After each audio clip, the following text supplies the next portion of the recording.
These travelers didn't see it coming. It was so quick and so sudden and so unexpected. We hit turbulence and we all hit the roof.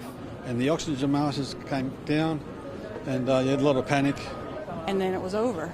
In an instant, the quiet flight from Vancouver to Sydney became a scene of fear and confusion. Passengers say medical professionals who happened to be on the flight helped assess injuries.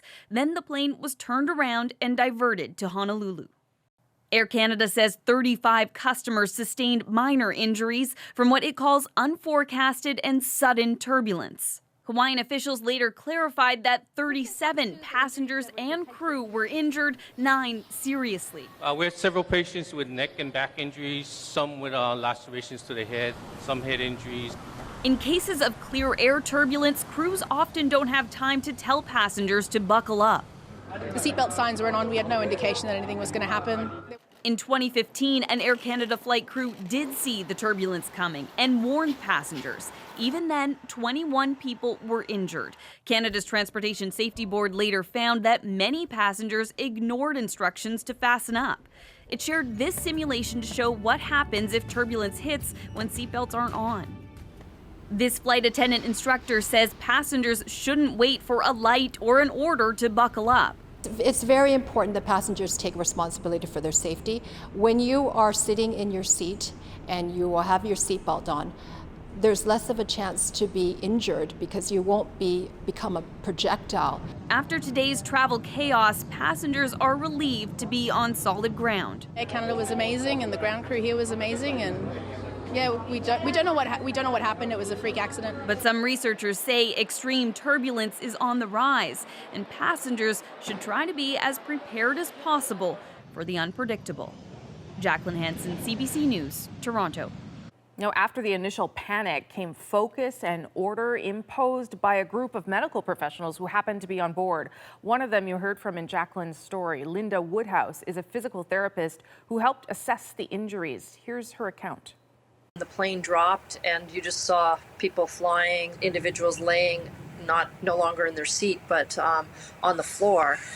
And there's a tendency to want to get up and help. You're very aware that you can't release your seatbelt because you don't know if there's more turbulence coming. So it was a matter of loosening them, and passengers were great at leaning over into the aisles and helping people to get back into their seats. Some excellent physicians and ICU nurses, paramedics who all came together.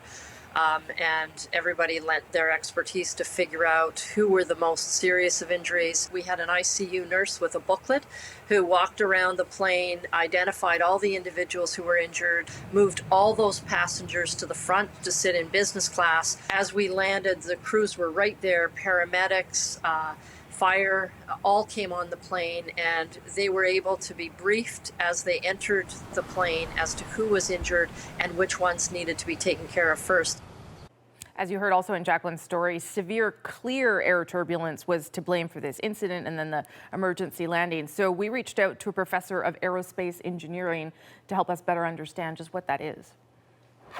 Clear air turbulence is typically when there's no indication of like a thunderstorm or anything coming up, but it's when you have different air masses with different temperatures and they're colliding. Pilots won't even know when clear turbulence is going to hit, but the sudden drop can be significant. Professor Smith examined the weather patterns for us and says this is likely what happened. There were two jet streams that were colliding, and so what was happening is that you saw a vortex or a circular pattern developing. She says climate change may help explain why bumpy planes have become more common. As we see the temperatures rise globally, what is happening is we're seeing shifts in the jet streams, we're seeing shifts in the various climate patterns. The good news, Professor Smith says, in the past 50 years, there have been no crashes due to turbulence. Late tonight, Air Canada told us that all those passengers are now out of the hospital. It says it's arranging some hotel accommodations and that the journey will continue for them on Friday.